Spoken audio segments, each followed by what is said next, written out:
Good morning. আজি ৰাতিপুৱা আপোনালোকক টেঙাই দেখুৱাইছোঁ দেই। নিমখত দি টেঙা কোনে কোনে থৈছে জনাবচোন। এই মাত্ৰ ইয়াত 4টামানহে আছে আৰু ইয়াতে সোমাব লাগিব বাৰু। মুনুৱে বেচন ঠিক কৰি আছে, বেঙেনা ফ্ৰাই কৰিব। আৰু এইকেইটা হৈছে আমাৰ ঘৰৰ বৰ সৰু সৰু বৰ পটককৈ সিজে এইকেইটা বেঙেনা, ভাল লাগে। আৰু এইফালে কণী ফ্ৰাই কৰি থৈছে, সেইফালে আদা নহৰু, এইফালে মানে কণী দম বনাব। দাইল, বিলাহী, আলু এনেকৈ ভাজি পেলাই পানী দিছে। তো আমাৰ ৰাতিপুৱাৰ কামখিনি আৰু কি ক'ম আৰু এয়াই।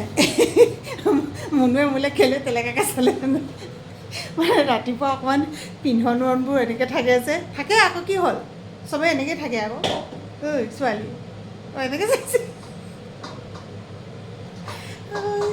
টিক টিক টিক টিক, ঐ টিকলি টিকলি, ঐ টিকলি টিকলি।